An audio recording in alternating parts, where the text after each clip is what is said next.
Welcome everyone to another adventure into reality.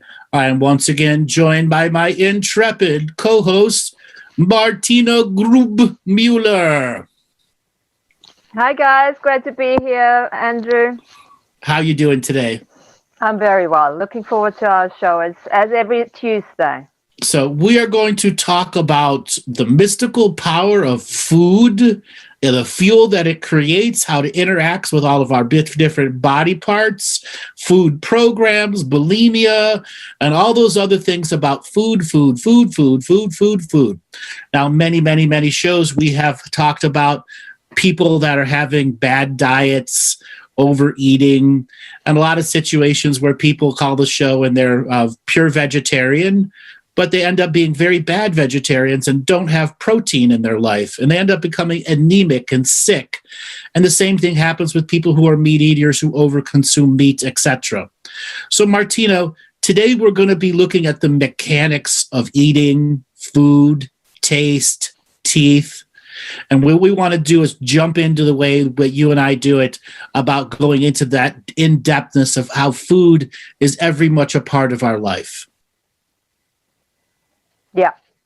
So there will be lots of food for thought for you guys. Yes, food for thought. And we will also be talking about how we process information, and how that type of information processing is relating to our food processing and digestion. And then the greater journey of how food itself literally fuels this DNA human experience we're having. Absolutely. And I also would like to really have a little touch on, how do the ETs eat? How do they enjoy food or their nourishment? What type of food, what type of nourishment, and for rebuilding their energetic structure, if you wish. It depends if they have mouths or not. That's the first. Let's start with the mouth eaters. Okay, mouth eaters. Mouth eaters, some have teeth, some don't have teeth. How significant and important are teeth to the journey of eating, enjoying food? Yes. So there's lots of. Well, the first question that jumps in on a non-linear basis is, we were talking about. I remember talking about teeth from a dream perspective, dreaming about teeth. And I used to have dreams where my teeth used to fall out, and I tried to stick them back into it. And I do remember you talking about the spiritual connection to teeth. Do you wanna talk a little bit about that? Teeth are directly related to the dream world. Our intestinal tract houses our dreaming body. Our dreaming experiences come from our intestinal tract. So teeth are a very important aspect to our unique dreaming experience. When one has teeth-based issues in a dream, like them falling out, that is the significance. It can be a variety of entities that are attacking you in the soul dream world. It could also be a relevant of worlds that are falling apart. So teeth chew your food. So how much you chew your food determines how much your body has to actually break it down. There are a lot of people that are light chewers, and they don't really chew their food. And then when that food enters the intestinal tract, it's not broken down enough for the intestinal tract to break it down. And the majority of the food that they poop out is unprocessed food. Yeah. Well, isn't it that the digestion already starts in the mouth with the saliva and everything? This is why this mindful eating business has taken on so much over the last couple of years, to really chew your food and put a lot of intention into it. So the greater journey of understanding food itself is knowing the enjoyment process. Food and chewing go hand in hand with the quality of the one's dream world. I saw somebody there saying they eat like a duck. Swallow, don't chew. Meaning there is something going on in the greater dream world that is with you if you're not chewing your food. Mm-hmm. Okay. So what is it with the people that they're just like swallowing them down? Yeah. Oh, that's part of that, isn't it? That's part of that. That is that not chewing your food. That means there is some disconnect from the chewing of food and the relation to the intestinal tract and the dreaming frequencies that we get. So there's a disconnect from the dreaming frequencies. So they're Correct. actually not absorbing the information that is being given in the dream space. They're not imprinting onto the food through the chewing process, the breaking down of their journey so that the food itself can be used as to feel the dream frequency. You see, this is amazing. You know, you talk about food and then that comes up, which is a completely different, side angle to all of that. That relationship with food has such an impact far beyond, dietary implications or what you should be eating or you should not be eating, what is healthy, what is not, Right. Would you also say that, the belief system plays a huge part in all of that too, the way you digest and the way you process your food? Absolutely. The way we digest and process our food starts with chewing. Yeah. And then there are people that have very dry mouths and don't have enough saliva when they're chewing. And then they drink a lot of cold water, which is even worse on your intestinal tract. You should never be drinking ice cold water with your meal. That actually stops your digestion process.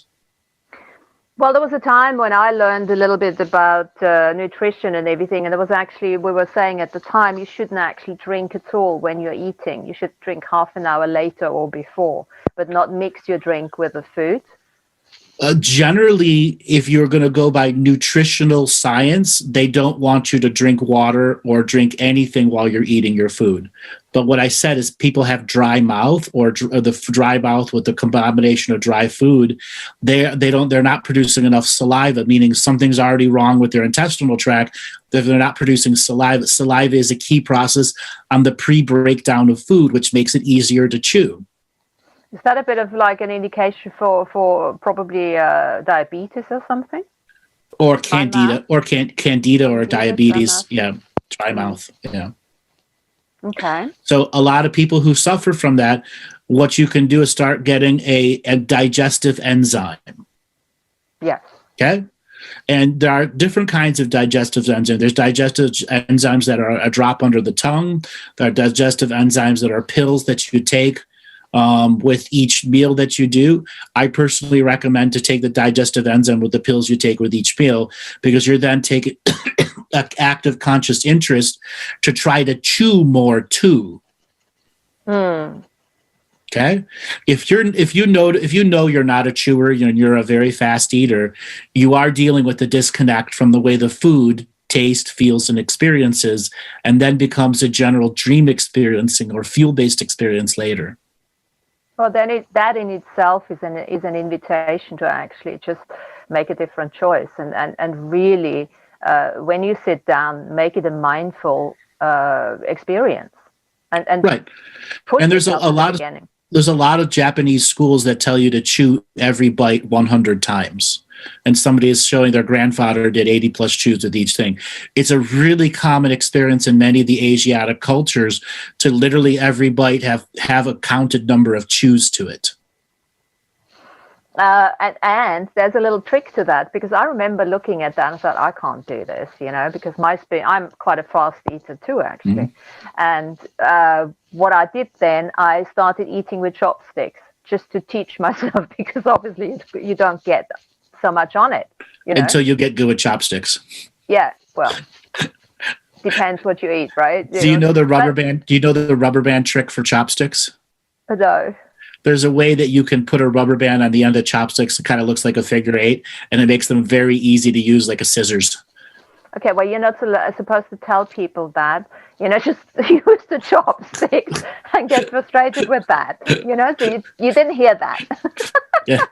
You can also do it with a hair scrunchie too. It works really easy. Oh, I'm trying to give them some, little tools they can use. Anyway, yeah. Okay, so there's lots of stuff. So what other ways of eating, if you wish, are there if they're not mouth eaters? So let's finish up. So all right. Part of the mouth eating is all of the senses are supposed to be activated. When one is eating very fast, they're bypassing a lot of the sense of smell that comes together when the food is being chewed, because they're blocking off their nasal passages. The texture drives a lot of what determines what swallows, because the throat has this set of rings inside it that are like this, and that allows the food to go down and down and down. Now, we've all had a moment where we took out a big a hunk of peanut butter out of the jar and we swallowed it, and we can feel it at the back of our throat. And those are the rings in the back of your throat that are trying to get it go down faster and faster. When we don't taste our food and we're going by texture and speed, that tells the back of the throat how fast the rings are supposed to move, which will force it into the stomach faster. Okay. And then the stomach has more work to do in order to... the stomach's main purpose is to not break down food. It's to mix it up and to get acids in it. Then it goes into the duodenum for breakdown. Mm-hmm. Obviously, there are acids in the stomach, and the stomach's main purpose is to not break down all the food. It's to break down the outer cell casings so that the next set of acidic areas or areas can do their journey, and then the probiotics and microbiotics can take over. Mm-hmm. I've actually heard, I don't know if that fits in at this stage, but I've heard all this karmic resolution business, turns the food into more acidity. Is that correct? Say that again. You want alkalinity in for your digestion, and by going through all the changes, transformation, and karmic resolution, the karmic energy is apparently changing that alkalinity into acidity, which makes it more difficult. So we have to look at alkalinity as the holistic view. So there are certain parts of the intestinal system that are going to be highly acidic because that's their purpose. Mm-hmm. Alkalinity is the measure of the blood, as well as the probiotics, postbiotics, and all the other microorganisms that are using the common fluid balance. That's overall body alkalinity. Mm-hmm. Now, intestinal tract alkalinity, that's something somebody wants to achieve when they had blood parasites, or they're overchewers, or they're fast eaters, and then parts of their area become highly acidic and highly alkaline. So parts of the intestinal tract aren't being used for what they should be. Like the upper intestinal tract is about breaking down this and this type of long chain carbohydrates. And then when it transfers to this part of the intestinal tract, it breaks down different carbohydrates or sugars, et cetera, whatever the body's doing. And when one has a highly acidic system, you can pretty much poop out most of the food that has lots of long chain proteins that have never been broken down. Now, somebody's asking about breatharianism. I have never been a proponent of breatharianism. I have met many people who have nearly killed themselves. A number of people I've known that have killed themselves because they got onto the ideology that breatharianism, pranic nourishment, fixes everything. No, it doesn't. And there are plenty of people that say, I've seen videos, I've seen this. Well, whatever you've seen is somebody that's working at a high level of mastery, and that high level of mastery can go 100 days no food. People starve like that at the death camps too, and they become terribly ill also. So I am not a fan of breatharianism. There's no one in this room that's a high level of master that should be doing 100 days of fasting. And if you're a modern person and you only do a few hours a week of meditation and you're thinking of becoming a breatharianism, you need to get your brain checked. Sorry. You need to get your brain checked.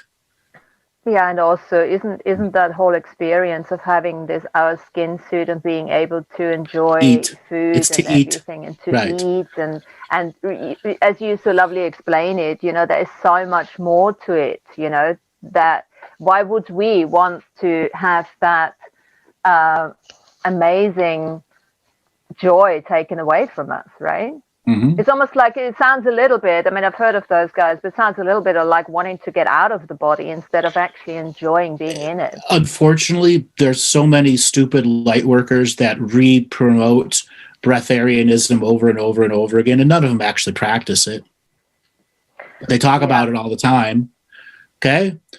Regular fasting, beautiful. I think every human being every 3 months should do a 3-day fast or a 5-day fast. What will that do to you? You're not going to die 5 days not eating any food and just drinking fluids. But it's going to give you metal at controlling yourself, as well as deeply cleansing the internal intestinal tract. Yeah, and I think it's also, adding to the courage, the determination, what we always talk about. And right. I'm sure there is, with all the transformation that is going on at the moment and the karmic cleansing, is that our eating habits are supposed to be changing to a certain extent. I mean, lots of people, including myself, are eating much less nowadays. And we are coming more, I'm still a meat eater, but I can see myself eating less meat, and going more into eating the product of the earth. So to really connect to Mother Earth. But that's an ideology driving you. And one has to separate in food what is the ideology and what is the body actually saying. Far too often, people are influenced to an ideology that influences what they cook, what they eat, and what they actually don't eat. And it's very hard to separate the ideology from what your body is actually telling you. That all comes down to how much communion do you actually have with your body? Right. How much do you actually talk to your body and ask it, what is it that you really want? And how much are we actually buying into all this dietary and organic and and new age, type of way of eating? Okay. The belief system, of course, makes a huge difference. Right. I mean, you can eat the best product, could be organic, could be homegrown and everything. But if you have a belief system around it that is actually bad for you, then it will be. Mm-hmm. So the other aspect of understanding how ideology influences us is, again, I will use this, is so many people that call in, they've been vegetarian for years, and when you actually ask them what their protein is, they don't have an answer. The standard rule is you need 40 grams of protein every day. So here's an example. You could have a powerful spiritual experience where you can burn 2,000 calories or 40 grams of protein that's stored in your intestinal tract for that exact purpose. Or a lot of people that protein starve themselves of dreaming worlds, or they enter cyclical body depression, where because they don't have enough protein to operate, they're regularly stripping muscle for immediate fuel. And after a while, it creates a vicious cycle: strip muscle, make muscle, strip muscle, make muscle, strip muscle, make muscle. And then they go on this binge process where they eat a whole bunch and then they go days without eating, eat a whole bunch, and they go days loading a little bit too much. And what that does is creates an extended cyclical body depression that they can't get out of. Body depression is very different than mental depression. The body just doesn't have the oomph to go. It's stuck in survival mode, constantly chewing on itself.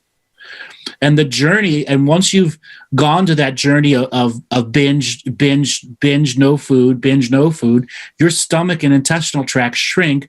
You don't have the right probiotics and microorganisms in. So when you do start eating, you feel full all the time. You get indigestion, and you can't break out of that vicious cycle. So you have to learn how to stretch your stomach and intestinal tracts by putting yourself in a situation to eat larger portions and volumes that are giving you the right amount of protein, so you don't strip your body of its muscles.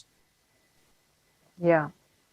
And the digestive system, that area around here, the solar plexus, is obviously our willpower. That's right. And the center of your strength and your potency. So there's that other connection. If you're abusing quasi, that's German. If you're abusing your body through food and digestion and all of that, you're also not really working with the potential that you have. Mm-hmm. So Zeph is saying I was a docile omnivore for years. Human beings are meant to be omnivores. Okay?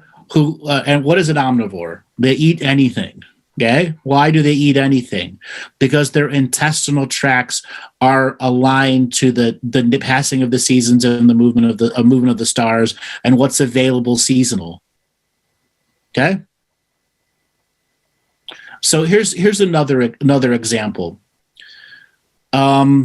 People who are generally overweight, they have a portion control problem and a sugar issue. And as soon as they go off they get the portion control down right and the sugar issues, they lose the weight. It's the general, no matter what diet you're looking for. So maybe they were getting far too much protein and they were put in a situation where creating fat. What's creating fat doing to the body? It's insulating it in a negative frequency.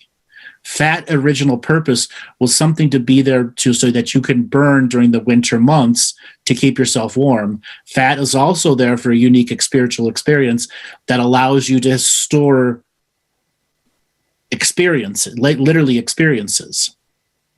Okay? And so many times I've been seeing that when people start starving themselves because they think they are too big or something, that the body goes into that survival mode and actually starts doing exactly what you just described. Yeah. Right. Then there's these people who become mono eaters. They eat just beans or this or that, and then they grow allergies to them. Okay? And there are a lot of people who have what I call an ideological hybrid diet. Half the month they're semi-vegetarian, and the other half the month they're whatever they can stuff into their mouth. Okay, that to me is the worst kind of feeding yourself, because you're disrespecting your food journey the whole way through. Okay. And a lot of times, taste. Like here in my family, for years and years and years, there's been a saying, I have a taste for something tasty. That doesn't mean I'm hungry, and it doesn't mean I'm going to cook anything. That my mind and my spirit and my stomach and my intestinal tract are generating a need of completion, and that the creative mind of the chef has to determine what is the need and what isn't the program, and what is the program to cook. So we need to talk a little bit more. So you're talking about cravings here when you say having a taste for something, right? A taste for something tasty. That is a completion of what the intestinal tract is asking for. Yes. Versus, I'm going to do what the diet tells me or the ideology tells me. So is that completion that need for completion, is that also linked to living a lifestyle where completion is missing, where then, because there's always a link to that, isn't it? Mm-hmm. That completionism journey is truly following the body wisdom instead of the ideology you're enforcing. Okay, so there's that link then. When we have a lot of cravings, it's actually, it would be a good idea to look at your life and say, what's actually missing in my life, where I'm not completing on so many other levels. What's not completing me, where I then use food in order to complete myself, which is obviously going the wrong way. Still going the wrong way, because you're still following the ideology of adding food and not actually investigating what the body wants in that term, a taste for something tasty. Yeah. And literally, it's that easy. You just ask the body. If you walk into a supermarket, into a grocery, wherever, and you just ask the body and you follow the energy, because it's interesting. Once you start working with your body on that very simple, pragmatic, in that very pragmatic way, you will get an indication, and then you just follow that energy. So there are times that people's ideology naturally overrides their body wisdom because they've been in food programming for a long time. And if you're one of those people that's been in food programming, you've got to challenge yourself to let go of the ideology and the judgments of the ideology and allow the body to whisper to you and speak to you what does it truly need in its frequency for its completion journey. And goes, and actually, I'd also say to that, don't make the food significant as such, but actually look at the ideology that's driving it. And then the cooking journey that it comes with too. And the cooking journey as well. Right. Because there are times it's the smaller portion, but it's the essence of what you put in it that finishes it. And that's like I go back to this term, a taste for something tasty. It is not the cooking process. It's what the body truly needs and wants. But the cooking process is still a part of that. Even if you're getting fast food or you're going out to eat, like, let's say you don't want to deep fry calamari at home, but you're going to go get it somewhere else. Yeah, it's that old thing about the chicken soup that your mum is making, isn't it? It's right. The love that goes into it. Mm-hmm. And I see a lot of that when people really, really enjoy the cooking. Like my partner loves braaiing, he loves making barbecues. And the food does taste different. Yes. Delicious, just because he loves doing it, Right. Now, barbecue is one of those ancient things that has this visceral connection direct to our stomach, believe it or not. Well, it goes back to the Neanderthals, isn't it? Because it makes your mouth water. So I'm going to ask somebody this question, ask everyone this question. Have you ever had a meal that made your mouth water even before it made it to the table? Yeah. Okay, what do you think is happening, spiritual and mechanical, when your mouth is salivating like that? Where the smells alone, the vision alone is creating your salivation process. Yeah, your senses get stimulated just by the imaginary, by the imagery, mm-hmm. by the memory, basically. What if it's a meal you've never had, but the smell alone is making your mouth water? Well, then that would be an association to that smell associated to another memory, to another. It's an activation of previous completionisms. Okay. That's, in which the salivation journey is, we are going to truly enjoy this food. Yeah. Okay. It's like Pavlov's dog, isn't it? Mm-hmm. Yeah, but they were just getting, tasteless dog cookies. It was the cookie. It was the treat itself. And human beings have to get out of it's the treat itself and then go into the completionism journey of enjoying the food, chew to chew, bite to bite. Yeah.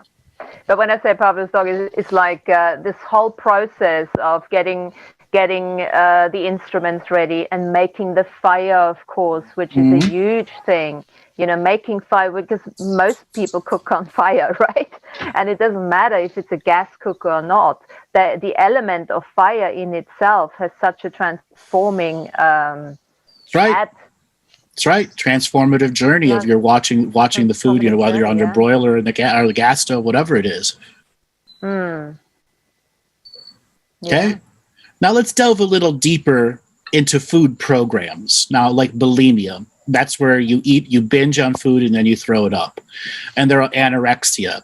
Now, all of these are dream world based issues, meaning something significant is inhabiting your dream world or actually in your intestinal tract, harvesting you for the purging process and actually consuming your life force energy.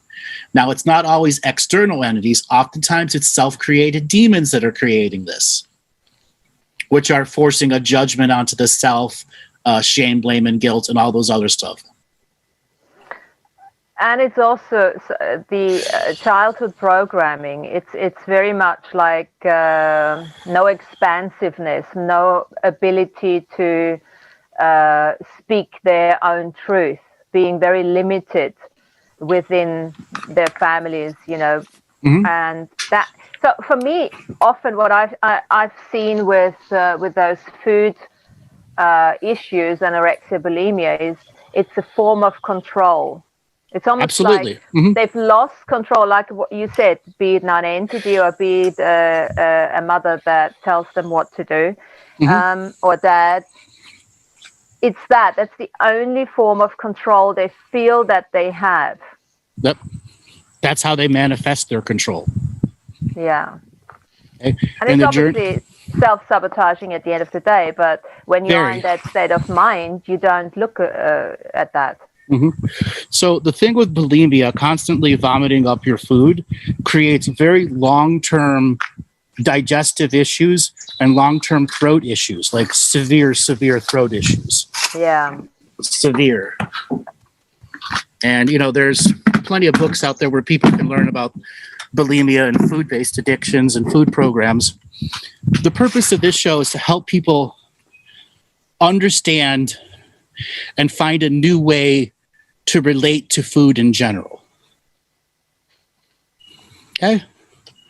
So once food is in our intestinal tract and we're not dealing with food programs, our microorganisms in our intestinal tract, are they a part of you? Yeah. Are they you? No. Yes, they are. Okay. They're a sympathetic and a symbiotic relationship to you. Mm-hmm. They're a part of the 6 trillion cells that make you up, that have a spiritual agreement to be about the collective you. So when I say, are they you, what I'm saying is they're not controlling you. They're not Correct. controlling your choices. They're part of you, yes, but you are still controlling, not controlling. You're still in charge of making choices that are healthy for the entire system, for every part of the system. Correct. They're the collective that is you. Okay. Now, when people have microorganisms that grow out of control, like Candida, they start controlling you.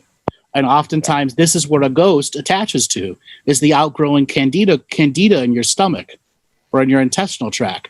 And then they haunt you from the microorganisms. Yes, exactly. Okay? Exactly. Now, the gut-brain connection, for all the billions of neurons and neural pathways that are in the brain, the same amount, if not more, exist in the intestinal tract. Mm-hmm. Okay? So that's the gut-brain aspect. Mm-hmm. Okay? And when we all have these gut feelings, why do we have gut feelings? But it's a communication from the gut to the brain. Okay, what does it do though? What's its bigger purpose? It's warning us. It's warning. It's like precognition. Precognition is more of the spirit. The gut brain is instinctual reaction. Okay. Okay. I'm trying to give an example of instinctual reactions. Like when one is sick and the need to vomit up bad food, that's an instinctual reaction. Now, there are other more forms of subtle instinctual reactions where the gut brain tells us the energy of this place is not right. And we get that gut feeling that something's not right there because it still relates to the dream world. Or the fact that the veil in that area is very thin and negative energies are flowing through. Mm-hmm. Okay, I see a lot of people talking about Candida. Candida needs sugar. And what does Candida do inside your intestinal tract? It actually produces alcohol.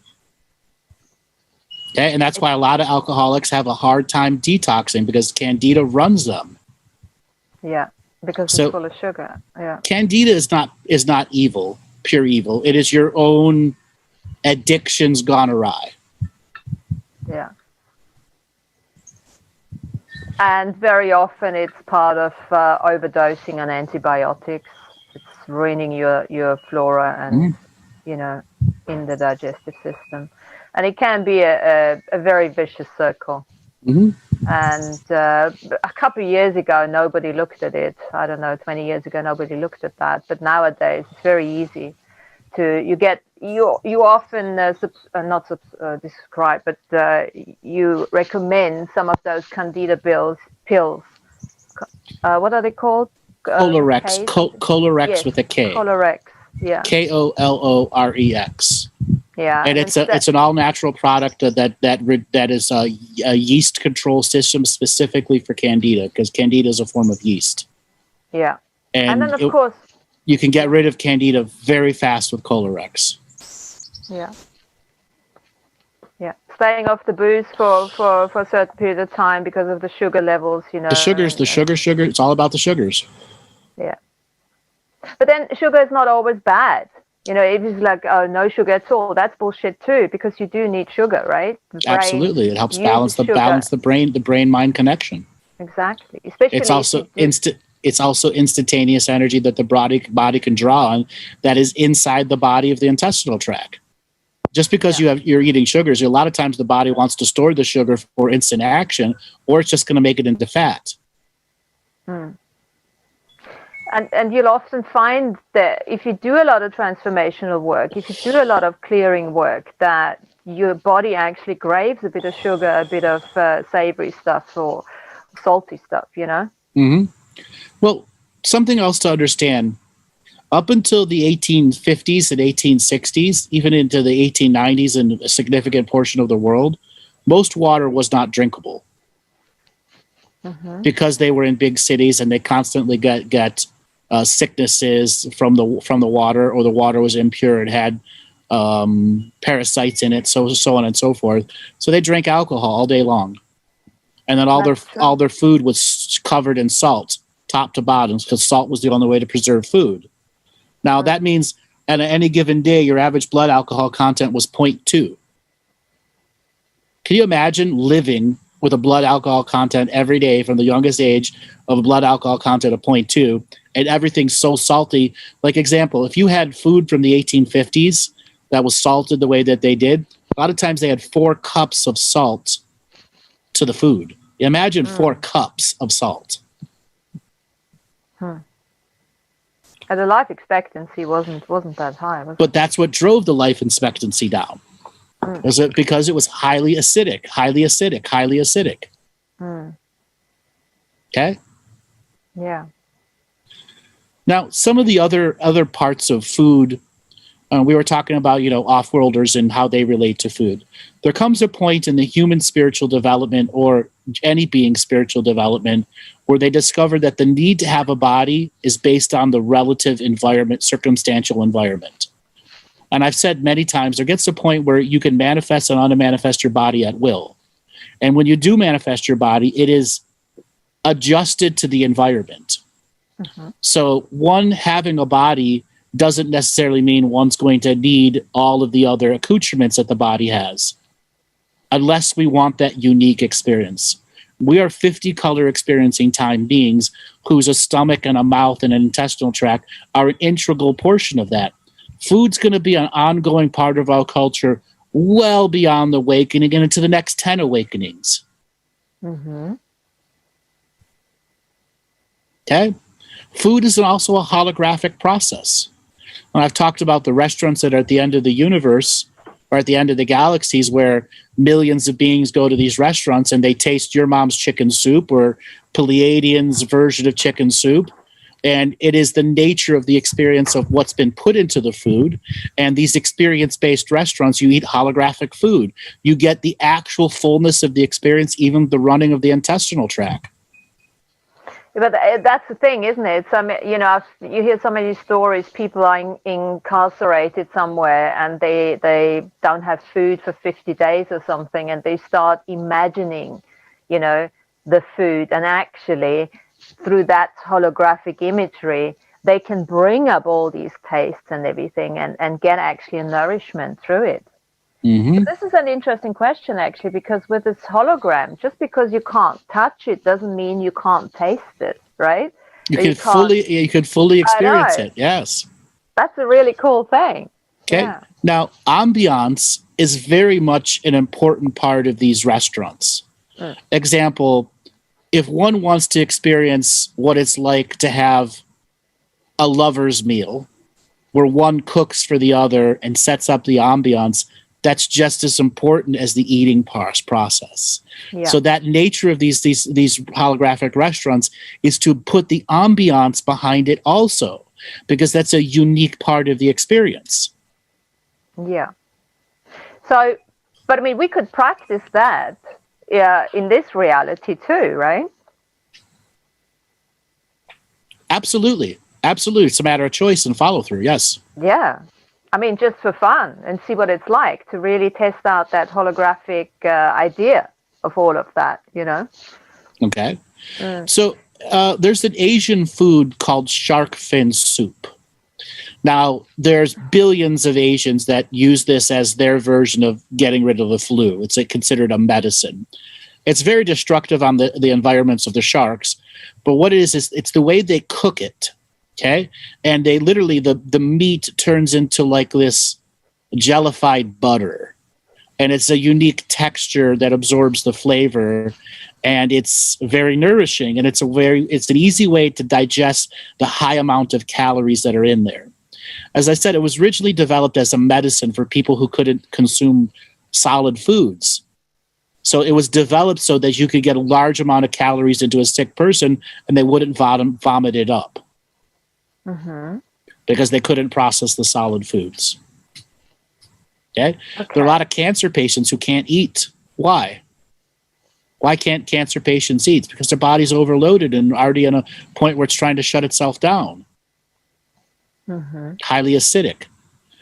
So that's why bone marrow soup and stuff like that is so beneficial to cancer patients. Yeah. You're getting long chain proteins that take the long time to break down, as well as all of the other calories that are very easy for the intestinal tract just to break down. Mm. So Martina, what's your favorite food? I love soups. All kinds of different soups. Go ahead. I'm not a fussy eater, so I find myself, I can eat meat. I grew up with meat. I live with people who eat a lot of meat.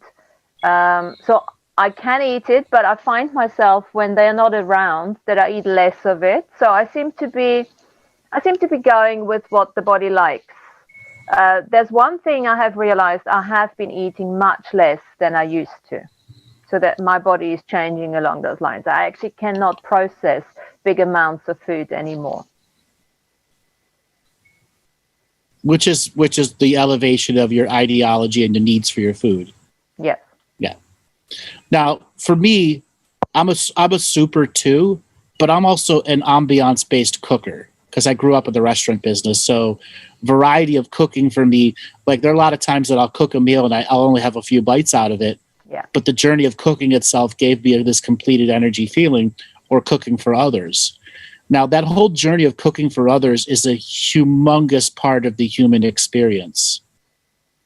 Okay? Yeah.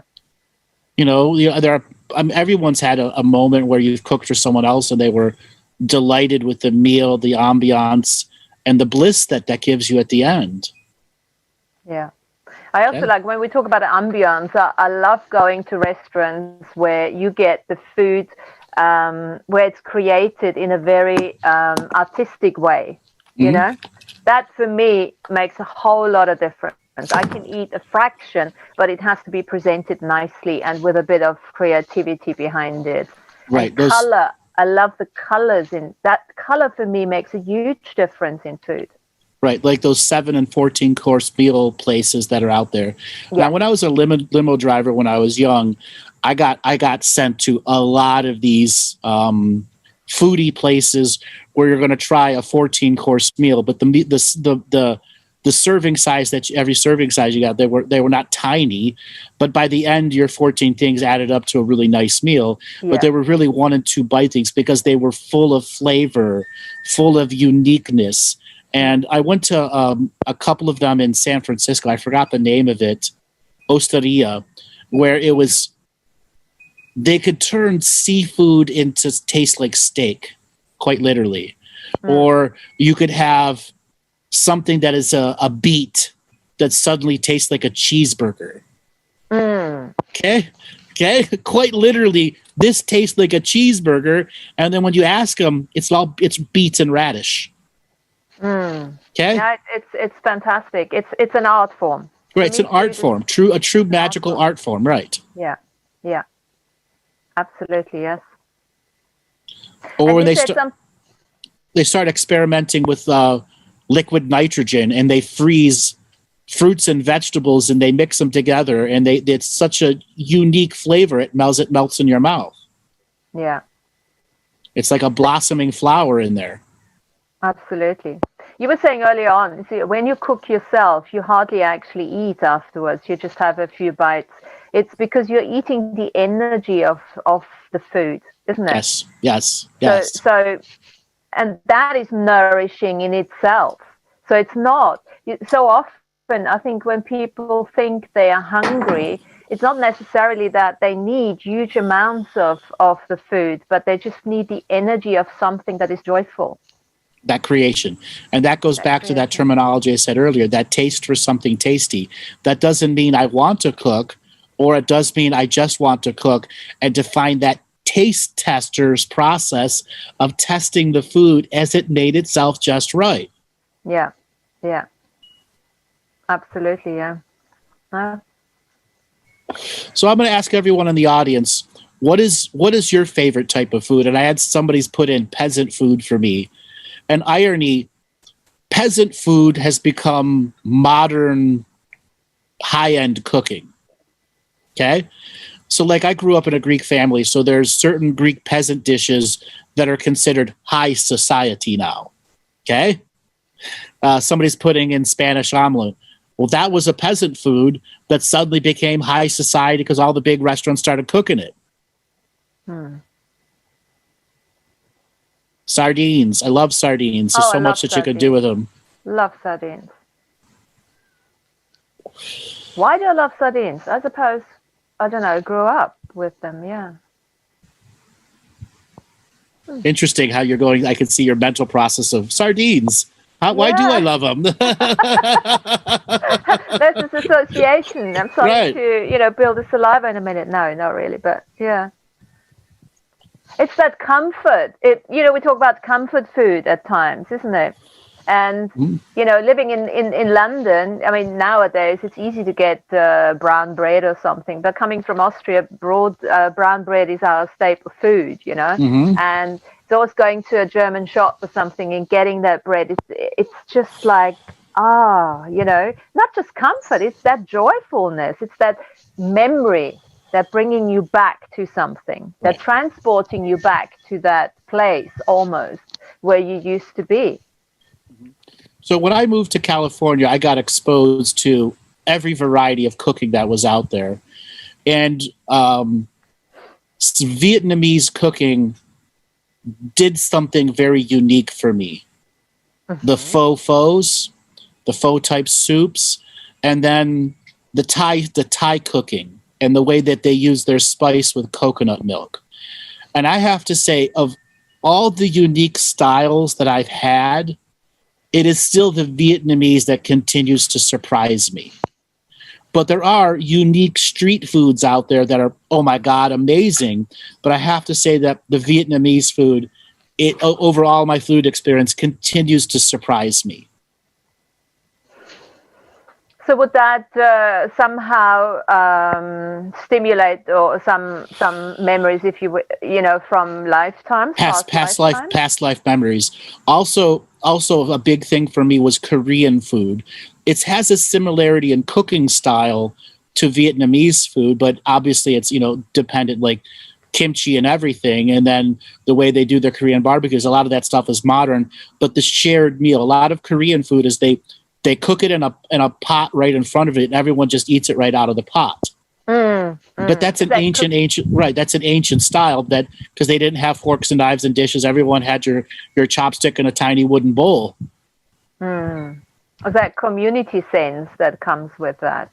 That community cooking style. Now, another really unique food for me was true Mongolian style cooking, which is a hybrid of all the Asian food styles. Okay. And then every style has as their version of barbecue. Okay? Everyone has their version of barbecue. I was just watching the best. What was it? The best American barbecuers. It was one of those competitions, and just amazing. What people come up with, and the science behind it. And you have to know your meat. You have to know everything. You have to make the fire. You have to know what to add and how to put it all together. It's food industry is very interesting, isn't it? Very. It's because it's alchemy, pure alchemy. It is alchemy, absolutely. Yeah. Then you look at French Provence cooking, which is high alchemy cooking. It really is. It's high alchemy cooking, where they look at all the food styles and how to break things down. The use of duck fat. Like, I'm a duck fataholic. I personally think everything should be cooked in duck fat. Okay. It duck fat amplifies the flavor and taste of everything you're cooking. Okay. That's what it does. It amplifies it, makes it more magical. It brings out all the flavors of stuff. Well, we can. And I'm a huge fan of foie gras. I love foie gras. Okay. Duck livers. Okay. Unique flavor, or the pate, duck liver pate. Yeah, I do like a bit of pate. Well, you obviously grew up with the restaurant. You know, you're showing all that coming back from your days. Well, that was something that evolved later. But my mom was what we call Frankenstein chef. Okay, so you would never get the same meal cooked twice. Yes. So we could tell her, "You made it perfect. Please make it again the exact same way." No. The next time, totally different. And so she would Frankenstein these things. And sometimes you're like, oh my God, that's amazing. Or she opened a French cookbook or a Mediterranean cookbook and then started fusing several things together, which make unique flavors. Okay. But she couldn't repeat them. No. She couldn't repeat them. It's a bit like my mum, and there's no point to even ask her for a recipe, because it's like, oh, well, you take some flour, you take some eggs, and it's like, you know, everything just happens in her, you know, she does it intuitively out of joy. Yes, until she started running restaurants and putting her recipes down. But because her handwriting was chicken scratch, no one could read her handwriting but her, quite literally. She would go, does that say 1 teaspoon or 1 tablespoon? And see the number 1 and scribble. Can't read what the rest of that is. So how did you run a restaurant with making different dishes all the time? That must have been one of her, what you call it, special niches, right? It was her niche. Yeah. But at the restaurant, she could recreate anything. But we were the guinea pigs. Yes, we were the guinea pigs. Okay. Like early on, like me and my brothers didn't like to eat liver. So this is a funny story. So she told us it was pressed steak. And we ended up eating it for weeks in a row, not realizing it was liver. Yeah. But you did well there. I did that once with my daughter. I remember we were in Austria and we had a liver schnitzel, you know, and she's never had anything like that. And she ate it. And then afterwards she came to me and she said, Mama, that's the worst schnitzel I've ever had, because she thought it was the normal one. Poor girl. Well, it's very irony if you're not ready for it. Yeah. Yeah, no, yeah. I mean, we grew up with all types of, I don't know what you call this stuff from the insides. We ate the whole thing. Yeah, snout to tail. Yeah. You ate everything. Yeah. Yeah. So my mom was not a snout to tail person, but my grandfather was a snout to tailer. So there were oftentimes you could open my grandmother's refrigerator and see a whole head of a lamb with the eyeballs looking at you and everything. And he would make his own what do they call it, where they mix all the meats together. And you make I forgot what it is. It's like a lunch meat. Head cheese. Right. I love that stuff. I personally love that stuff. Now that like eating heart and lung is not easy. Like coming to California, I ended up finding the best taco trucks in the world. And I went up there and I'm like, I'll have this. And the way they said, why don't you try something else? And so I'll give you a lingua burrito, which is tongue. I loved it. I absolutely loved it. As soon as I got over it being a tongue, I was fine. Yeah. Or the brain burritos. Oh my God. I love brain burritos. We had, my dad used to buy the tongue, like it still looked like the tongue. That was difficult to eat because you knew it was a tongue. But now I buy it and it's just it looks like a normal piece of meat or something, so you can't really tell anymore. Can't tell exactly. Can't tell exactly. But that takes us back to the texture, isn't it? The texture, right. the visual at times, which is off-putting. Right, which is about the presentation journey too. Exactly. So presentation does have a process in the eating. Now, let's talk about texture. Now, most kids who are picky eaters at a young age, it is the texture that is driving them if they can't swallow it. Because there's an internal rejection to the texture. Okay. So let's ask people in the chat room, is there a certain type of textured food you can't eat? Grainy. Okay. Slimy. I don't do slimy. Peaches, well. Gravel. Okay. Oysters. Yeah, oysters is not my thing. Yeah, I don't like it either, oysters. It's very slimy. I love oysters. I don't do slimy. You're not supposed to chew. You're just supposed to suck them right down. And swallow. Well, no mindfulness chewing. You don't chew oysters. That's the whole point. They're already broken down. Right. Okay, so everyone has a texture issue. Now, your texture is going to determine if your throat can swallow it or not. And this is where a lot of food programs begin inside children at a young age. They're not sure if it's chewed enough. They're not sure if it's going to go down. They're not sure if they're going to choke on it. And it creates that gag reflex thing, which they begin to reject it. I don't want it in my life. Yeah, I have that with certain pills, when they're not in that gelatine. The gelatine pills I can swallow, but the other ones I have this gag reflex. I can't. So irony, my mom and my middle brother cannot swallow pills. Literally cannot swallow pills. My middle brother, he's 52 now, and he literally still has to crush pills up to swallow. He can't swallow one pill. I could have like 6 pills at a time. Swallow it right down. I'm not afraid. I'm not afraid of it. But he literally gags to trying to swallow a single pill. Yeah, because I totally get that. Because he can't. Because in his mind, it has to be chewed. Yeah. But then again, that goes back to some memories. Doesn't even have to be past life. Can be here, forced feeding type. Yes, that type exactly. Of stuff. Yeah. Yeah. I want to ask you a unique food question. Okay. There are times that we have very spicy food. Now, not everyone can handle spice.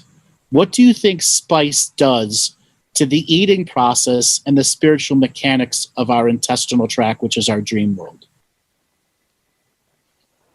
So spicy creates a burning sensation, which creates almost like a fire, which are transformative.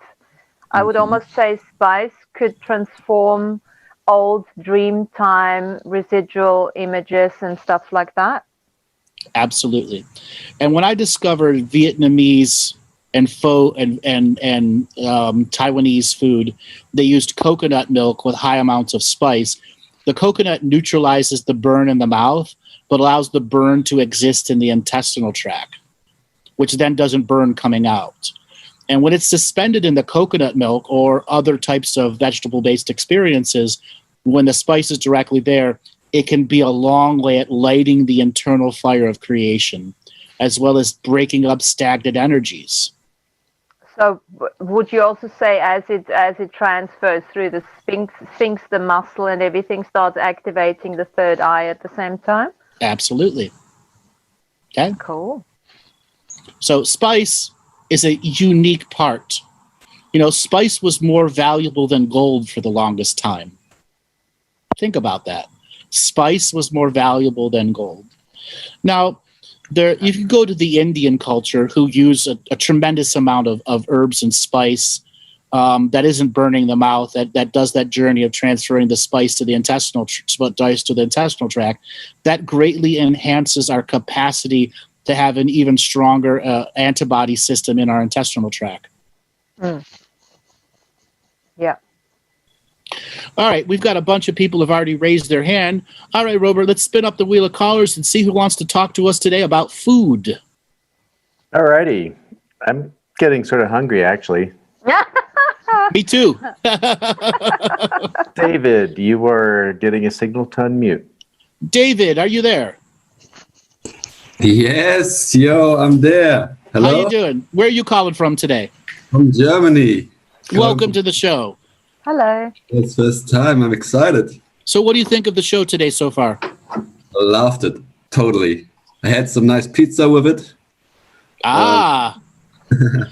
So what did you want to talk about today? I have problems with food for a long time, I think.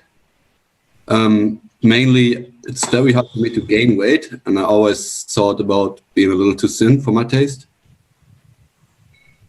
How much do you weigh right now? I'm almost 2 meters tall, and I weigh 75 kilos. It's a little underweight. So do you have a hard time putting on muscle? Yeah, also. I'm very sporty, but lightweight, you know? All right. So first thing first is you probably aren't used to eating a larger volumes of food, are you? Actually, I do. When I binge eat, I can eat so much food that my stomach is totally... Yeah, but you're binge eating out of an ideology. You're not binge eating. You're not eating to grow muscle. There is an ideology behind growing of muscle. I mean, I did. There was a time when I really did the whole rice and chicken thing, and I was like, okay, lots of nuts, get my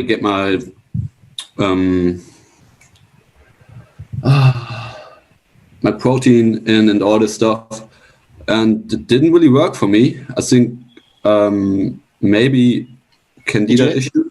Did you have an exercise regimen with it? Yes. An actual weight training regimen? Yes. And you didn't put on weight? Not really, no. So you should probably do a parasite cleanse then. Yes. Worms. That's what I figured myself. Worms. Yeah, you do a parasite cleanse. Yeah. So get the Dr. Holder Clark parasite cleanse with the zapper that comes with it. And then, do that cleanse. And then find somebody who is an actual weight trainer, a personal trainer that can do weight training for you. So Mondays you do arms, Tuesdays you do legs, Wednesdays you do core, and you do it till you reach a high level of burn. So you're actually forcing the body to make muscle and not fat. Yes. That's an absolutely crucial part. And then there are a lot of people that have been eating for so long, their microorganisms are so out of touch they can't produce muscle on will. So you're going to need a supplement like creatine to help really balance the body's capacity to make a lot of muscle. Because in your situation, you're just not making a lot of muscle. And obviously there's steroids out there, but steroids still require food and fuel for that. And creatine is one of those things that helps the body convert processed protein into the right chemical process to make muscle and not fat. Yeah, but that's the thing. I also don't. I think I have a problem with absorbing the nutrients. That's from the parasites and the microorganisms. Because I also don't gain fat. That's the thing. Yeah, that's from the parasites and microorganisms. I have a little food ideology history that back then I just thought, okay, I can eat everything. And so I eat very fast food and sugary food. Just not really. I liked the natural stuff and all this. And then I had a full 180 and was highly influenced by this Breatharian view of things and alkalinity. And I went full raw food and had my fair share with that now. And I'm now perfect timing with the show at the point where I think I have to get a new outlook on this kind of stuff. Mm-hmm. Do you drink a lot of water? Actually, yes. Not too much, but yes. I like my distilled water. How much water do you drink? That's, I think, almost 2 liters a day, generally, at least. Okay. Do you drink with your meal? Do you drink water with your meals? Not so much, actually. No. Okay. It's pretty common for Germans. They don't like to drink with their meals. my first piece of advice for you is get on the weight training, actual weight trainer, and then convert your food to a high protein diet. Okay. You will put on muscle. The key is you have to keep the volumes going, get the creatine, and then you might want to cut down to 1.5 liters of water. Okay? Okay. And then do that parasite cleanse. You're also going to have to discover there are high fatty foods such as sardines that will go longer for you to be putting muscle on than eating an entire steak. One little can of sardines has like 45 grams of protein in it, and that steak you're eating may only have 27 grams of protein. Okay. So Yeah, there are certain unique superfoods that will trigger the body to start producing muscle. Okay. Hey, Martina, is there anything you want to add? Yeah, I want to say something. I mean, I want you to say something about fast metabolism. How does the metabolism actually impact on all of that? So metabolism is influenced by ideology. Again, okay. Okay. Now, there are some people who are just naturally high metabolic people, but then their ideology mutates what their body is actually telling them, and they don't actually listen to their body's high metabolism, and that they binge and don't eat, binge and don't eat. Like my middle brother Mike, he was a super high metabolism person, and he could eat 2 pounds of pasta and then not eat for 3 days. And he wasn't listening to his high metabolism. He could have put on a tremendous amount of muscle if he cut out the binging process and had significant proteins eaten each meal and a fatty food and then exercised in between his meals. Yes. Yeah. So listen to that. That sounds quite interesting. And then I want to just say, it sounds to me like you want to get back to trusting the body and the body trusting you with having gone through all these different variations with diets and binging and this and that. And really finding back to that communication with the body, really starting to ask the body, what does it want? When does it want it? How much do you want it? And things like that. And one more thing to the water, probably a good idea to start sipping the water. I don't know, if you just drink it down like this, then it can flush out lots of the minerals and lots of the good things, instead of just sipping it. Also, it's not a good idea to always drink distilled water. Not a good idea. You'd be better off going and getting an alkaline water machine and then having all your water that's already alkaline aligned. Okay, never heard of that. There's alkaline machines you can buy. They just plug into your sink, and then they convert the water to the natural high alkalinity state. Okay. Okay. So also, you're probably having digestion issues, so digestive enzymes would be a very good choice for you right now. Any recommendation for that? Because I get lost in the market. When it comes to digestive enzymes, the more expensive they are, usually the better they are. Okay. Okay. So you'll know by the packaging right away, or just talk to the health food person which are the best digestive enzymes. Okay. Okay, and then have a probiotic also. Probiotic acidophilus, I think, is a good one. Yep. Yes. All right, man. Thanks a lot for calling in. Thank you so much. You're welcome. Have a good day. David. Thank you. All right, Robert, let's spin up the wheel of callers and see who is next. Okay, Lee's getting a signal to unmute. Lise, are you there? Hello. Hi. Hi. Where are you calling from today? South Africa. Welcome to the show, South Africa. What did you think of the show so far today? Well, I love it. I tuned in about half an hour later, so I'd missed the first part, but it's really interesting. It's the first time I'm joining on the Zoom room, so I'm a bit surprised to getting picked, but I'm very happy about it. Great. So we're talking about food today. Do you have questions about food or what we've been talking about so far? I actually do, and I'd like your perspective on it. I heard an interesting... Well, actually, I put some information together. How and it's the topic is on gluten intolerance and grains in humans. So grains were used in ceremony, basically to store intentions, like quartz crystals, basically. And then I heard in another program where they talked about when our DNA was mutated was with the introduction of grains, and the difference between the ancient grains and the grains we have today, and the genetic manipulation on the grains, and how that could actually affect our DNA and change our DNA on a physical level. And I'd really like to hear your perspective on that. Our DNA is not being changed by the consumption of GMO materials. That's the first fallacy to understand. We may add extra aspects, but it's not changing the fundamentals of our DNA. Now, the second thing is what you were saying is very right. Grains were manipulated, but it's about the industrialization of grains. Like, you may not realize it, but for a field of grain to be picked, it has to go through several machines that all have metal in it, and then to a grinding wheel, and then up a packing machine that has metal.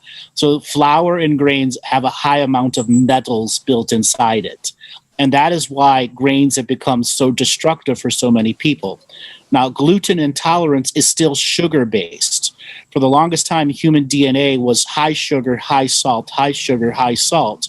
And the lineage itself has grown a toxicity to the glutens itself, and that the person has to learn to eat very differently.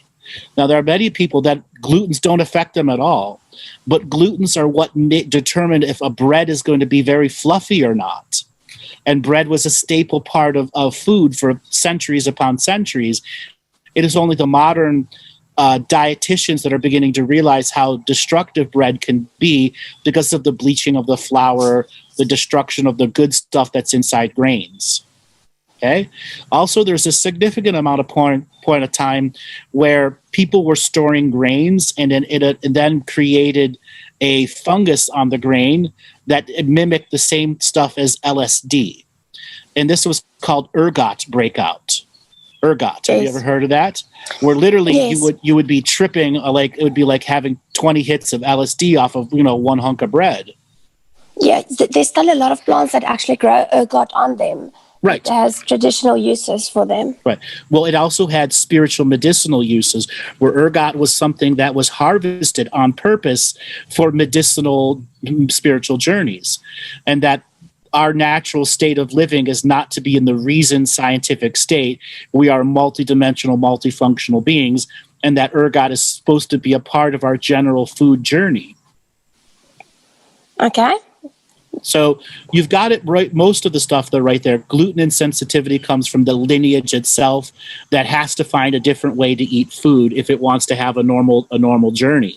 Again, there's a lot of people who are not gluten sensitive, and people create gluten sensitivities usually because their microorganisms in their intestinal tracts are so out of whack, and then the amount of heavy metals that are in there. How much of that would be ancestral karma? Because it does seem to, like celiac disease, does seem to run in bloodlines.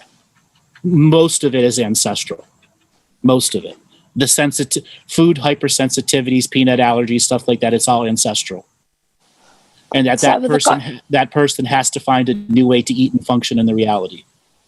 All right. And the contract revocations, that would help with that also? That helps breaking on the forced ideologies, yes. Okay. Okay, thank you so much. You're welcome. Thanks a lot for calling in. Have a nice day further. Thank you. Great question there. Martina, did you want to add anything to that? No, I think you covered that nicely. Okay. All right, Robert, let's spin up the wheel of callers and see who's next. Okie dokie. Let's see. Nelly SKF. Nelly, are you there? Yes, I'm here from Melbourne. From Melbourne. Welcome to the show. What do you think of what we're talking about so far? I personally find it very useful because after over 2 years of being vegan and quite adamant about it, the past couple of weeks I've been going back into integrating everything into my diet.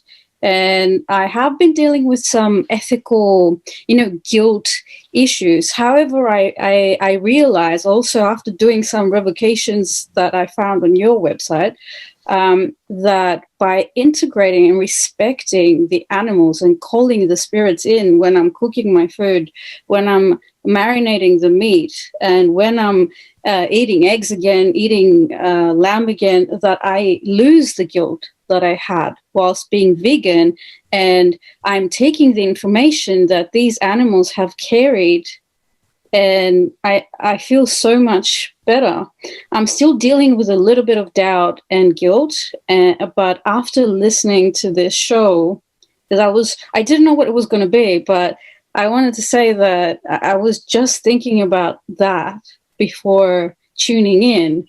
I was going to go to bed, and I was like, I need to stay on this for a reason. There's some sort of resonance that is keeping me awake at 3 a.m. So, Martina, you want to talk about the shame, blame, and guilt side of food?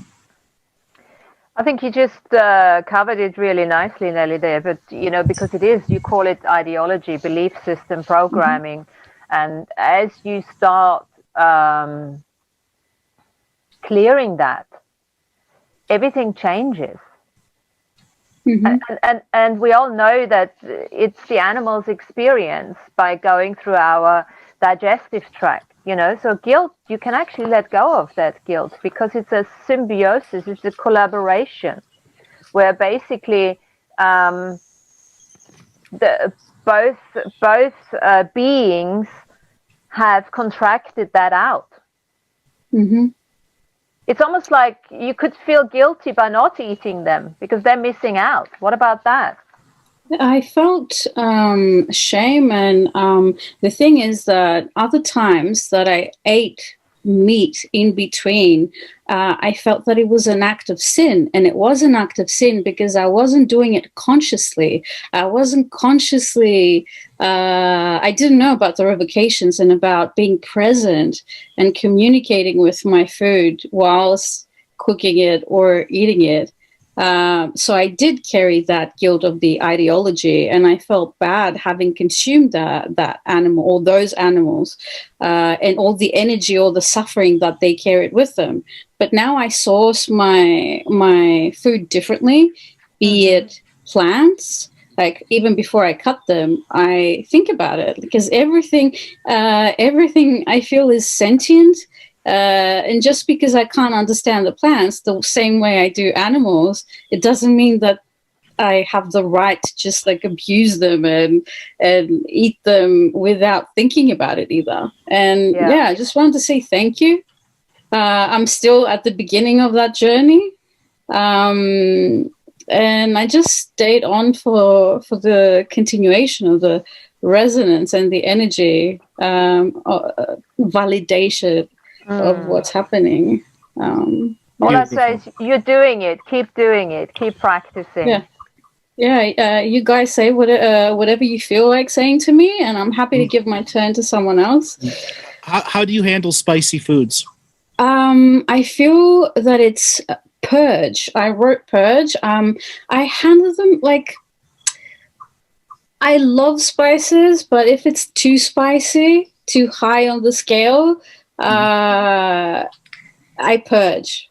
I have to go to the bathroom.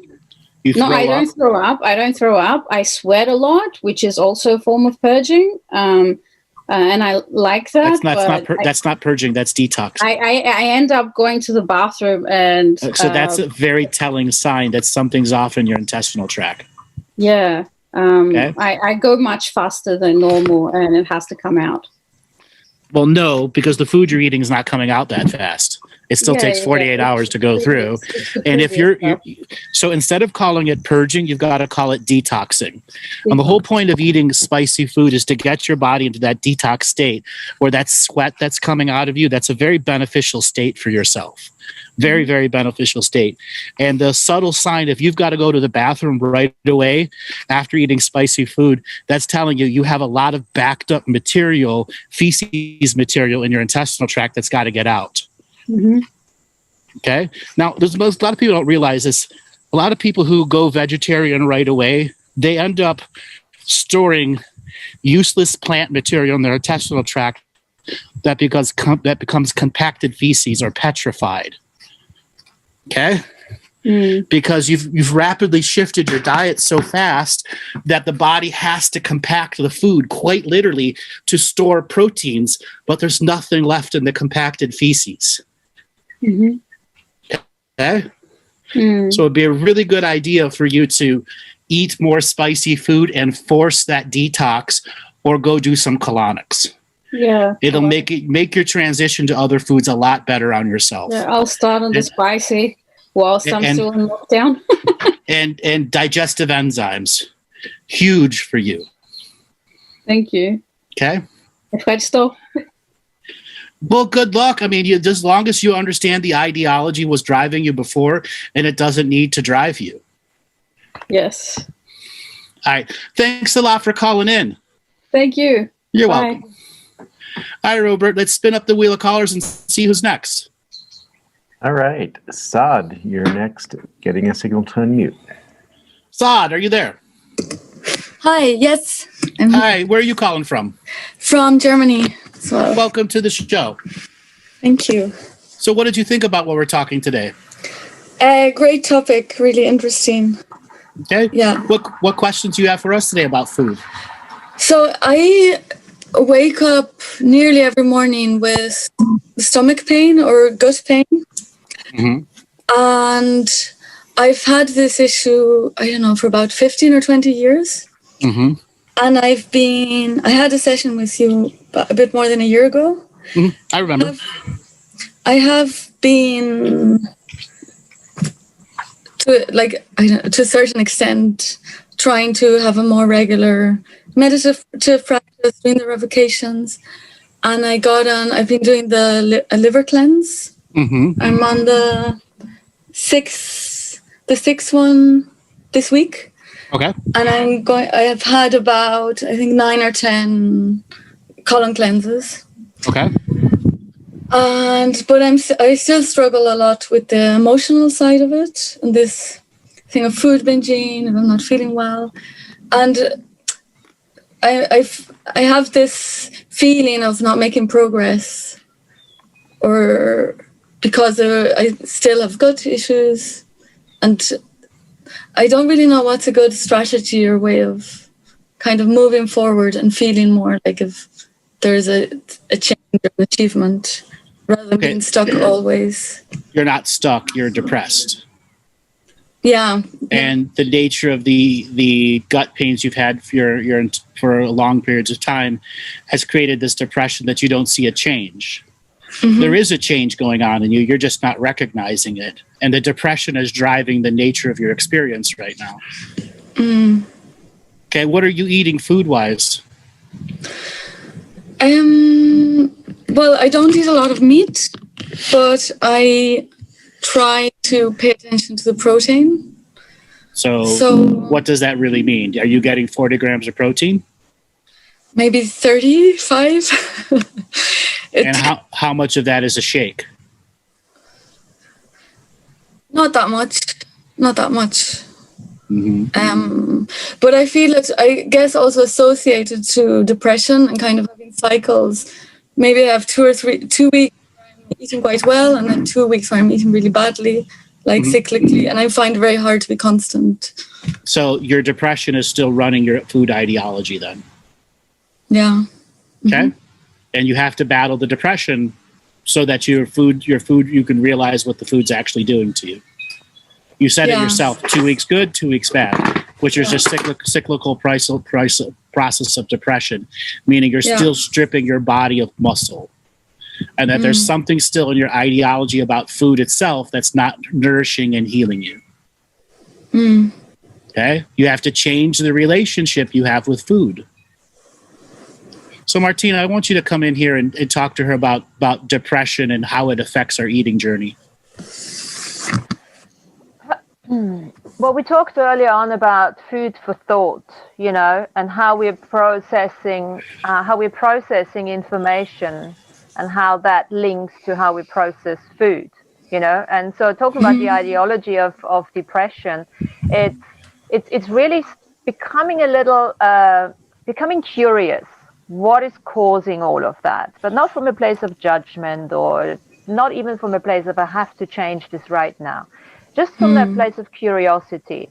And you could start looking at what type of how do you talk about food? What type of idioms are you using? You know, it's like so many people say, oh, like, I'm totally fed up with this situation, or I don't give a shit. You know, that's part of that. The way we speak sometimes gives away a lot of what's actually happening, you know, what is causing that depression. Is there anything like that you have recognized within yourself when you speak, when you talk to people along those lines? Well, I'm aware that I'm becoming more and more aware that I have in general, very negative thought patterns. Like just kind of constantly creating stories in the future of negative scenarios. And I'm trying to be more aware of that and to change it. But I don't feel like it's negatively towards food. Like I really I like cooking, and it's not so much the food itself. When you say I don't give a shit about my boyfriend or what's just happened around the corner, doesn't necessarily, it's not food related at all, but it's the information that you're processing, and it literally could cause you constipation physically in the material matter world here, you know, and all these negative emotions and depression, whatever you want to call it, stress situation, that's something to look at, literally. And then first question I'm going to ask you for this one is, where did you learn all that from?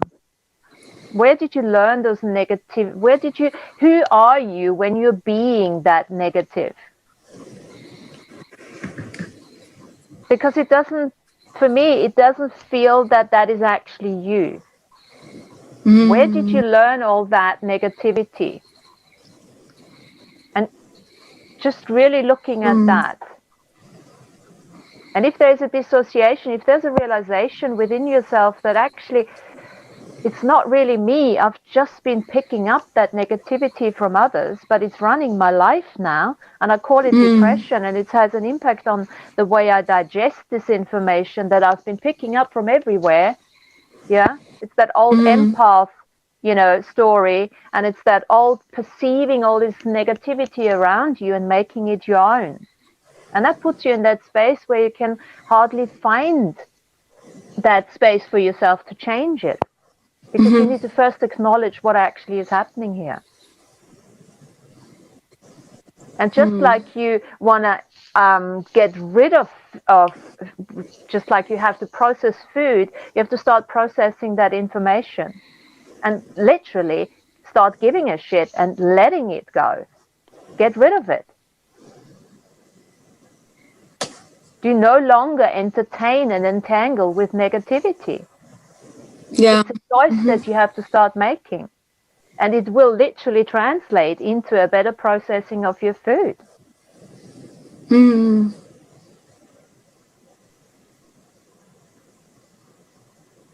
The fact that you've been having gut issues when you wake up every morning says that something's cyclically wrong in your dream world and the depressions you're experiencing. And what Martina has said to you is very important, and I really hope that you take it on instead of just passively looking at your negativity, actively dissipating it in yourself, not allowing the negativity to have any battle space or debate or argument with you. And this is not turning full love and light. This is loving yourself in such a way that you're not allowing the negative frequencies to run your life. Now, you say you love cooking, but you don't like eating. Well, I think I do. I'm psychic reading you right now. Okay. And right now you have a lot of ideological imprints on you eating itself. Okay. Here's something that I could recommend. When you're done with all the colon cleanses and you're said and done, that, like I told the other guy, you go and find somebody who's an actual weight trainer, who's a professional athlete that has a certificate in weight training. Okay. Where Mondays you do arms, Tuesdays you do legs, Wednesdays you do core, and you do. I actually just signed up today to actual weight trainer, and you go on a creatine-based, high protein, high fat diet. Okay. Right? And you watch yourself put on 20 pounds of muscle. And it will change your entire residual image and the depression you're experiencing. Mm-hmm. Okay? Yeah, I will. All right, darling. Thanks a lot for calling in. You've been a great teacher for a lot of people. Thank you both. Thank you You're very welcome. much. All right, Robert, let's spin up the wheel of callers and see who is next. All right. Next person will be Natalia. Natalia, are you there? Hi. Where are you calling from today? Where I'm calling from is from Anchorage, Alaska. Anchorage, Alaska. Welcome to the show. What do you think about our show today? Thank you. It was wonderful. Unfortunately, I missed a little bit of Q&A, the last ones. So. Okay. So we're talking about food today. What did you want to talk about when it relates to food? I actually wanted to ask about the eating of the meat of the animals and how it relates to so-called karma or spiritual development, and also about sugar cravings. And I'm sorry, you might have already expounded on that, but I missed it. Okay, so first thing first, everything is a part of the food chain. Mm-hmm. And right now, veganism is an ideology, not a belief system. And we must understand the difference between an ideology and a belief system. Mm-hmm. The ideology of you eating the meat and the cow's angry and you're absorbing the energy is bullshit. I could tell you right now that salad you're eating is more alive than that dead piece of meat. Mm-hmm. Okay, so one must understand the fallacies within the ideology and understand there's a massive spiritual community of animals who are born with the intention they will die and be eaten. Mm-hmm. That is called the food chain of life.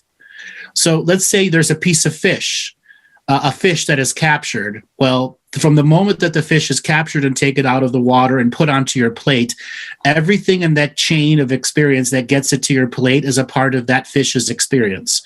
So the fish is a part of the fisherman. The fish is part of the driver that gets it there. The fish is a part of the cook that's cooked it. And then when you eat it, it gets to share your experience. So it knows what it's like to live as a human who must eat. And that's the great spiritual contract journey of the food chain of life that's out there. And when we let go of the ideology and realize food is a choice, you can live veganism, you can live pure vegetarianism, you just must be very smart about it. All too often, people become very ignorant vegetarians, which lead to very unhealthy living styles. There's a lady in our chat room, Andrea Basilio, that's been a pure vegan cook for the longest time, and she understands the nature of protein. Okay, the entire Indian population, 1.5 billion Indians, pure vegetarians. Yes, one can do it. You just must be smart about it and not lazy. All too often, it's the lazy vegetarians who become anemic and sick. Mm-hmm. Okay. So you mentioned sometimes ago there is a gentleman who is vegetarian for however many years and he's doing it right. So can you point like either his name or resources on how to do it right? Get a book. Get a book. Get a book. The thing with vegetarianism is education. Okay. And if you're going to not educate yourself and not cook for yourself, don't become a vegetarian. Yeah. Mm-hmm. Okay. A lot of people go, well, I eat nuts. I eat this. I eat chia seeds.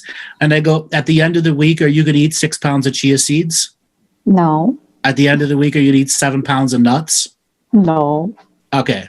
Then you're realizing that's a fallacy that I eat nuts and seeds and all this hovers. You got to eat pounds of them to get your protein at the right amount of protein at the end of the week. Mm-hmm. Are you going to put 2 cups of chia seeds on top of your salad? No, it's going to make it taste like shit. Yeah. Okay. Okay.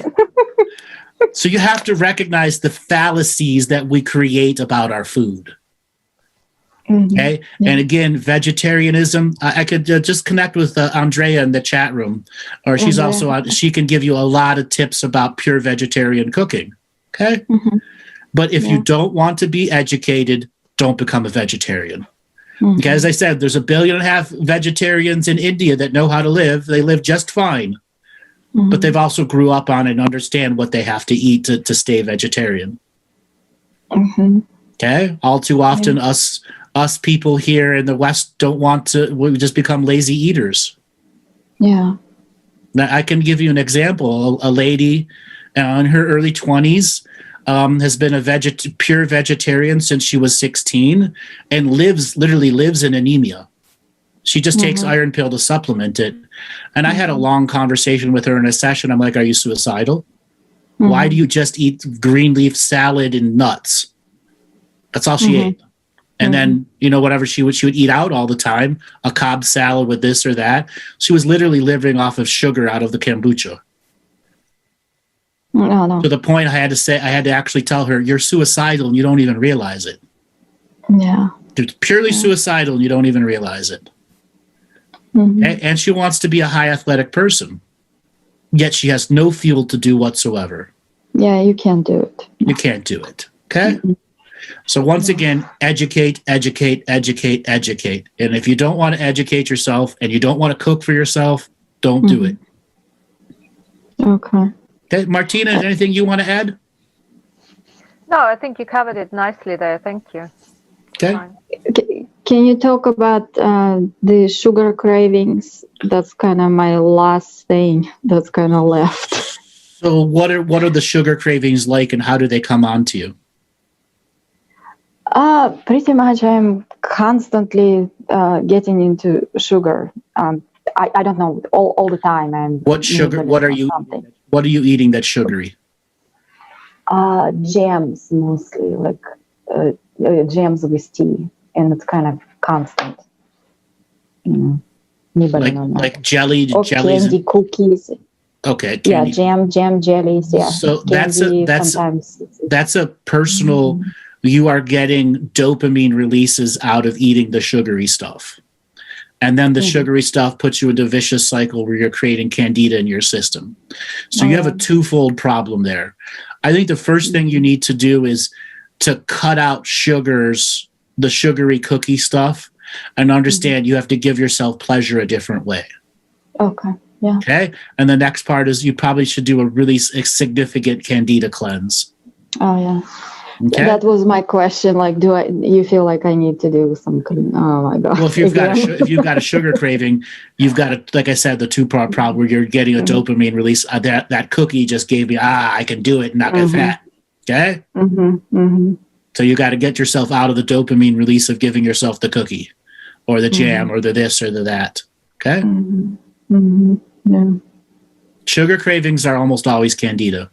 Okay. The other point is, sugar cravings could also be pre-diabetic. Oh yeah. Am I? I don't know. Go get tested. That's it. Okay, go get tested. Okay. You could also be hypoglycemic, which is sugar sensitive. Okay. And if you're not getting enough protein in your body, guess what? Your body's going to crave sugars. It's got to figure out how to get fuel somehow. Yeah. Okay. All right. Thanks a lot for calling in. Okay. Thank you. All right, Martina, we're at the end of the show. Why don't you give a way for people to get a hold of you? Yes.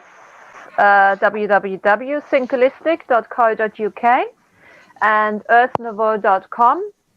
We have our weekly Wednesday Zooms where we are exploring consciousness. So wonderful. And you all know who I am, Andrew Bartzis. You go to my website, andrewbartzis.com. All right, Robert, take us away.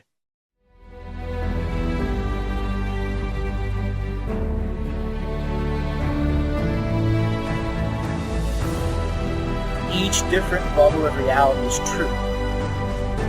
A galactic historian is a person that looks at all the lines of dramatic karma. Nudge, nudge, it's the Holy Grail. Improvise. Mysterious. It's counter psychic intelligence. Why is DNA farming of this star cluster so important? Because we do manifest our reality. We do create our reality.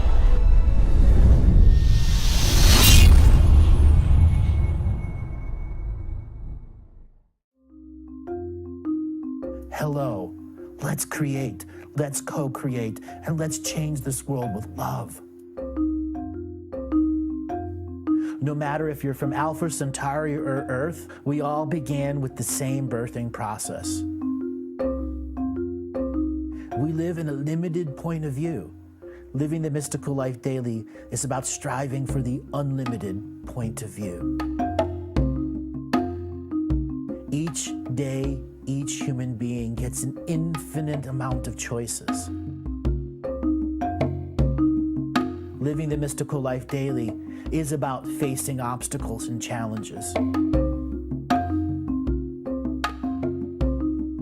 The level of awareness that you are working at means you have a responsibility to be equal with it.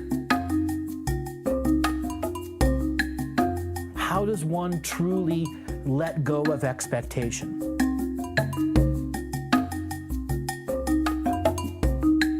You can make the moment that you wake up to the moment you go to sleep sacred. The keys to success: choice, choice, choice, and choice.